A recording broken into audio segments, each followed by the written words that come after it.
یہ وہ مہینہ ہے جس مہینہ کے اندر حضور تاجدار ختم مرتبت علیہ تحیت و ثنا آپ کے نواسا امام علی مقام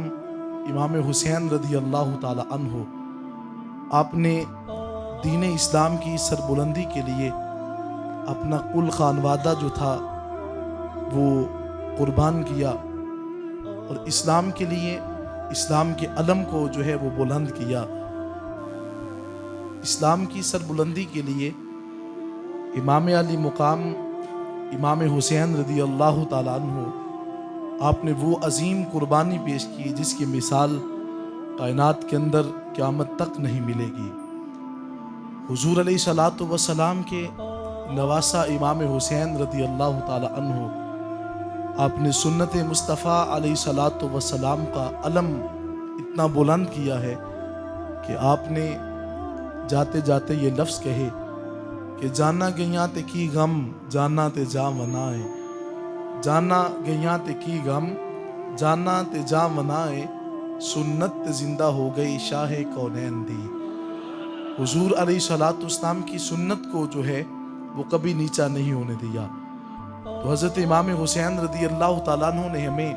اس بات سے آگاہی دی ہے کہ جان وہ عمل ہے کہ جو آنے کے بعد ہر نفس نے موت کا ذائقہ تو چکھنا ہے،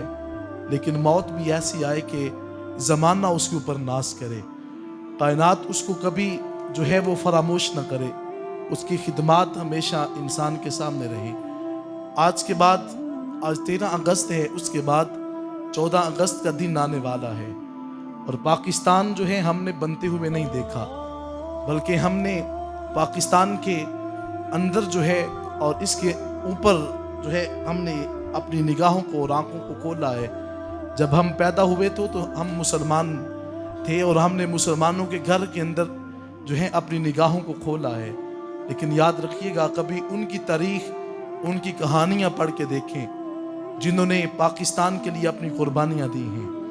اپنے بچوں کو لٹایا ہے، اپنے چھوٹے چھوٹے نونہال بچوں کو اپنے ہاتھوں سے ذبح کیا ہے۔ مقصد یہ تھا کہ انہوں نے اسلام کی سربلندی کے لیے ایک قلعہ طلب تھا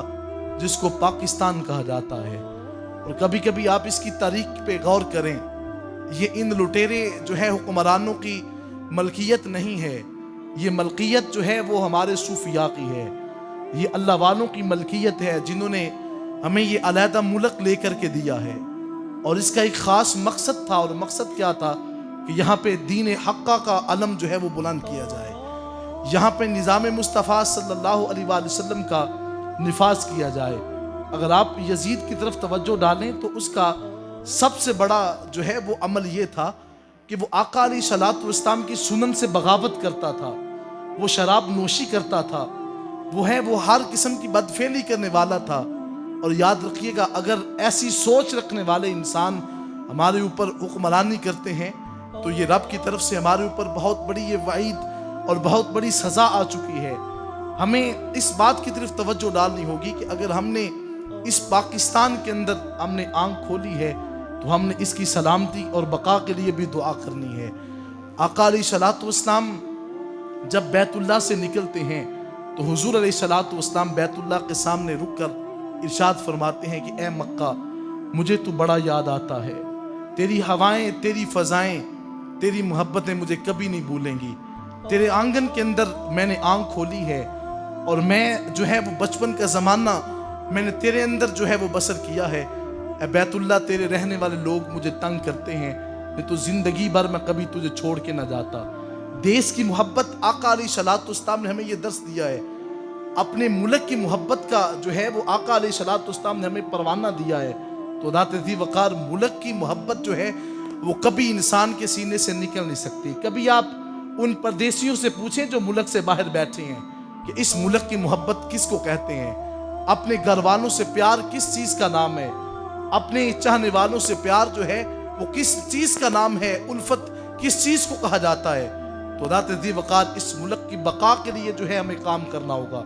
اور یزید کا سب سے بڑا جو ہے وہ کرتوت اس کی یہ تھی کہ وہ حضور کی سنن کا باغی تھا، آقا علیہ الصلوۃ والسلام کی سنت سے بغاوت کرتا تھا۔ امام حسین رضی اللہ تعالیٰ عنہ نے اس کے ہاتھ پہ بیعت نہ کر کے ہمیں یہ بتایا ہے کہ جو یزیدی سوچ رکھنے والا انسان ہے اس کے ہاتھ میں حسینی ہاتھ کبھی نہیں جا سکتا. حسینی ہاتھ جائے گا تو اس کے ہاتھ میں جائے گا جس کے دامن کے اندر محبت مصطفیٰ ہے، آقا علیہ الصلوۃ والسلام کی سنت سے پیار ہے. تو ذات ذی وقار پاکستان کی سرزمین کے اندر جو ہے وہ لوگوں نے اسلام کے لیے جو ہے اس کا علم بلند کیا ہے. اہل تصوف صوفیاء کی کبھی زندگی کا مطالعہ کریں، اولیاء کاملین نے اس کی سربلندی کے لیے کام کیا ہے. پیر جماعت علی شاہ صاحب رحمت اللہ تعالی علیہ، آپ قائد اعظم محمد علی جناح کے دستے بازو بنے ہیں، اور لوگوں نے بڑی بڑی چیمگوئیاں کی، کہا کہ ایک ایسا انسان کہ جو باؤ ٹائپ ہے، جو پینٹ شرٹ یوز کرتا ہے اور جس کے چہرے کے اوپر سنت مصطفیٰ بھی نہیں ہے، اور آپ اس انسان کا ساتھی بنے ہوئے ہیں. تو آپ نے فرمایا کہ میں ساتھی خود بنا ہوں؟ فرمایا ہرگز نہیں، اس کا ساتھی میں خود نہیں بنا، یہ وہ شخص ہے جس کو گنبد خضرا نے خود چنا ہوا ہے. آقا علیہ الصلوۃ والسلام نے خود چناؤ کیا ہے، اور اس سے آقا علیہ الصلوۃ والسلام نے کام لینا ہے. تو ذات ذی وقار یہ یاد رکھیے گا، علامہ محمد اقبال جیسی شخصیت جب ان کا ساتھ اور دست و بازو بنتا ہے، علامہ اقبال نے دین کی سربلندی کے لیے کام کیا ہے، لوگوں کے اندر روح پھونکی ہے، ان کو بتایا ہے کہ عشق مصطفیٰ کس کو کہا جاتا ہے، آقا علیہ الصلوۃ والسلام کی محبت کا پیغام کیا ہوتا ہے. تو قائد اعظم محمد علی جناح ایک روز اپنی کتاب کے اندر لکھتے ہیں کہ میں اپنی گھر کے اندر سویا ہوا تھا، رات کی تاریکی تھی، رات کی تاریکی کے اندر میں دیکھتا کیا ہوں کہ ایک باریش خوبصورت شخصیت میرے سامنے آتی ہے، اور کہا میں نے انگلش کے اندر مکالمہ کیا، آنے والے شخص تو کون ہے؟ تو فرمایا انہوں نے مجھے انگلش میں جواب دیا، قائد اعظم مجھے محمد عربی کہا جاتا ہے، میں آقا علیہ الصلوۃ والسلام ہوں جس کا کلمہ پورا زمانہ پڑھتا ہے. تو ذات ذی وقار معلوم ہوا کہ جس کو حضور علیہ الصلوۃ والسلام نے چنا ہوا ہے اس سے جو ہے وہ کام لیا جاتا ہے. تو ذات میں عرض کر رہا تھا، ہمارے مشن جو ہے، ہمارا جو مدعا ہے، ہمارا جو مقصد ہے وہ فقط اتنا ہے کہ یہ جو پلیٹ فارم تھا اس کا مقصد یہ تھا کہ یہاں پہ نظام مصطفیٰ کا نفاذ ہوتا، یہاں پہ قانون ہوتا، اسلام ہوتا، یہاں پہ ہر انسان کو اس کا حق ملتا. یہاں پہ کسی کا حق غصب ہوتا ہے تو وہ انسان قیامت کا انتظار کرتا ہے کہ اگر مجھے یہاں دنیا کے اندر اس کا صلہ نہیں ملا تو یقیناً آخرت میں مجھے اس کا صلہ ضرور ملے گا. لیکن ہمارا مقصد اس پاکستان کا حاصل کرنے کا یہ نہیں تھا، عیاشی فحاشی یہ اس کا مقصد نہیں تھا. یہاں پہ فقط مقصد یہ تھا کہ یہاں پہ دین حق کا علم بلند ہوتا، آقا علیہ الصلوۃ والسلام کا دین جو ہے اس کا نفاذ ہوتا، لوگوں کے گھروں کے اندر امن اور سکون ہوتا. ارے لوگ کہیں پر بھی جو ہے وہ چلے جاتے، گھر کے دروازے کھلے ہوتے، کسی انسان کی جرت نہ ہوتی کہ کسی گھر کی طرف،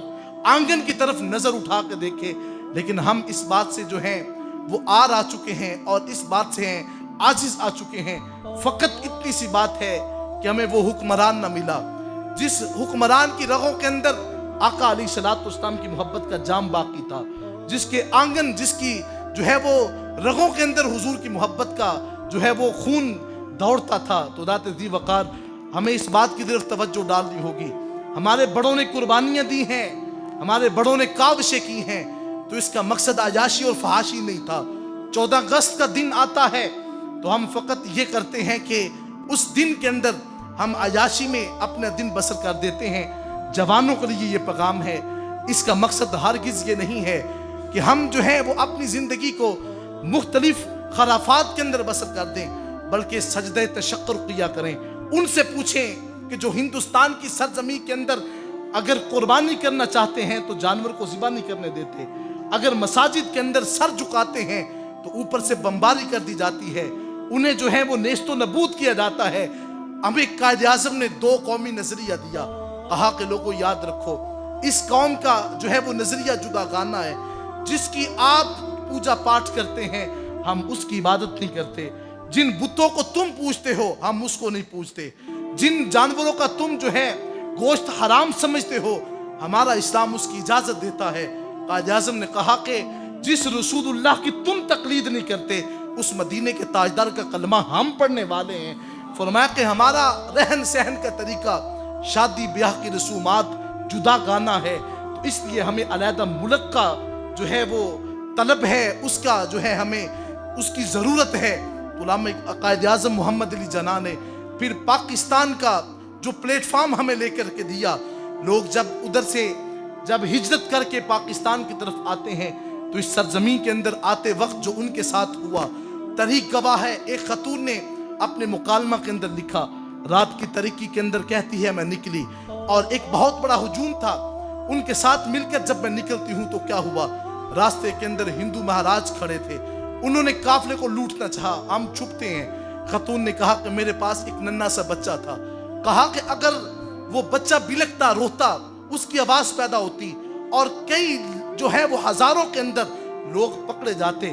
خاتون نے لکھا کہ میں نے اس چھوٹے سے بچے کے خود اس کا گلا گھونٹ کر ایک پاس قریب جو کنواں تھا اس میں پھینک دیا۔ کہانی سننا بڑی آسان ہے، لیکن یار جب دل کو ہاتھ پڑے تو پھر پتہ چلتا ہے کہ یہ کتنا بڑا اور مشکل کٹھن مرحلہ ہے۔ اس وقت جو ہے انہوں نے پاکستان جو ہے اس کے حالات کو اب نہیں دیکھا کہ اب ملک پاکستان کے حالات کیسے ہیں۔ غربت، فحاشی، عریانی، بے حیائی کا ہر عمل جو ہے ہمارے ملک کے اندر ہوتا ہے، تو یار ہمیں کچھ تو سوچنا ہوگا کہ ہم نے اس ملک کی بقا کے لیے کیا ہے۔ ہر شخص جو ہے وہ اس بات کا، حضرت امام حسین رضی اللہ تعالی عنہ، آپ نے میدان کربلا کے اندر آپ کا 92 کا جو قافلہ تھا، ان قافلے والوں کو آپ نے رات کی تاریکی کے اندر اپنے دیوں کو جلا کر جب ناوی کی رات آتی ہے تو آپ نے فرمایا کہ لوگو میں تمہیں اس لیے نہیں لایا تھا کہ تمہارے ساتھ یہ معاملہ کیا جائے، مجھے کوفہ والوں نے خود دھوکہ دے کر کے بلایا ہے اور مجھے آقا علیہ الصلوۃ والسلام نے اس مقصد کے لیے پالا ہوا ہے کہ دین کی سربلندی کے لیے امام حسین کام کریں گے۔ بلکہ آقا علیہ الصلوۃ والسلام نے ایک دن امام حسن بیٹھے ہیں اور امام حسین بیٹھے ہیں، امام حسن کے ماتھے کو چوما، امام حسین کے گلے کو چوما۔ آقا علیہ الصلوۃ والسلام کے صحابہ عرض کرتے ہیں حضور آج سے پہلے آپ نے ایسا عمل نہیں کیا۔ میرا آقا فرماتے ہیں کہ دین کی سربلندی کے لیے ایک موقع آئے گا، حسین کا سر کام آئے گا، اور اس موقع کے اوپر جو ہے میرے حسین کا اتنا عمل ہوگا کہ حسین کا سر نیزے کے اوپر ہوگا، چڑھا ہوا نیزے کے اوپر سر قرآن کی تلاوت کرتا نظر آئے گا۔ وہ امام حسین رضی اللہ تعالی عنہ، نامی کی رات ہے اور آپ دیوں کو گل کر کے فرماتے ہیں کہ اگر کوئی میرے قافلے والا جانا چاہتا ہے تو جا سکتا ہے، کوئی یہ نہ سمجھے کہ مجھے زبردستی رکھا گیا ہے۔ اب 92 کے 92 لوگ بیٹھے ہیں، امام حسین نے دیا جلا کر جب دیکھا سارے لوگ سامنے تشریف فرما ہے، آپ نے فرمایا میں تو کہتا تھا کہ چلے جاؤ اور مجھے چھوڑ جاؤ، چونکہ کوفہ والوں کو میرے سر کی ضرورت ہے۔ تو ان لوگوں نے کہا کہ ہم قیامت کے دن حضور کو کیا منہ دکھائیں گے کہ میرے نواسے کے اوپر جب مشکل وقت آیا تھا تو ساتھ چھوڑ دیا۔ فرمایا حضور ہرگز نہیں، مدینہ سے چل کر کوفہ پہنچے ہیں تو آپ کے ساتھ آئے ہیں، روح نکلے گی تو حضور آپ کے ساتھ ہی نکلے گی۔ یہ وہ ہیں جنہوں نے اسلام کے لیے کام کیا ہے۔ تو ذات ذی وقار کیا ہم اتنا بھی نہیں کر سکتے کہ ہم اسلام کے لیے اپنے اپنے گھر سے آج سے شروع کر لیں کہ ہم نے اسلام کی رونق اپنے گھر سے آغاز کرنا ہے۔ آپ چھوٹے سے بچے کو کہیں کہ بیٹا آپ نے نماز 5 وقت کی ادا کرنی ہے، اور اپنے ملک کے اندر آقا علیہ الصلوۃ والسلام جیسا نبی کائنات کے اندر کوئی نہیں آئے گا۔ حضور علیہ الصلوۃ والسلام وہ بے مثل نبی ہیں جن کی مثال کائنات میں نہیں ملتی، بلکہ آقا علیہ الصلوۃ والسلام کا تو حسن اتنا ہے کہ مدینے کے تاجدار جس گلی سے گزر جاتے ہیں خدا اس گلی کو بھی روشن فرما دیتا ہے۔ تو ذات ذی وقار میں عرض کر رہا تھا کہ ہم نے اس ملک کی بقا کے لیے کام کرنا ہے، اس ملک کے تحفظ کا جو ہے وہ صحرا ہمارے سر ہے۔ ہم اس ملک کے باشندے ہیں، ان لوگوں نے جنہوں نے 1965 کی جنگ کے اندر ٹینکوں کے نیچے گھس کر کے اپنے جسموں کو اڑایا تھا، انہوں نے پاکستان کو بنتے نہیں دیکھا۔ آج ہم پاکستان کے باشندے ہیں، ہم اس کے اندر رہنے والے ہیں، ہم اس کے جو ہیں وہ نگہبان ہیں، میں اور آپ ہر شخص جو ہے اس کا نگہبان ہے۔ تو ذات ذی وقار یاد رکھیے گا جب بھی کبھی ایسا موقع آئے کہ اسلام کا جو ہے وہ ہمیں کسی ایسے شخصیت کا چناؤ کرنا پڑے تو ضرور اس بندے کو چنیے گا جس کے من کے اندر تاجدار مدینہ کی محبت باقی ہے، تاجدار ختم نبوت، تاجدار ختم نبوت، تاجدار ختم نبوت۔ پاکستان کا مطلب کیا؟ پاکستان کا مطلب کیا؟ پاکستان کا مطلب کیا؟ دستور ریاست کیا ہوگا؟ دستور ریاست کیا ہوگا؟ اولیاء کا ہے فیضان، اولیاء کا ہے فیضان، اولیاء کا ہے فیضان۔ اللہ رب العزت ہمارے اولیاء کے اس فیضان کو تا قیامت شاد اور آباد فرمائے۔ وآخر دعوانا ان الحمدللہ رب العالمین۔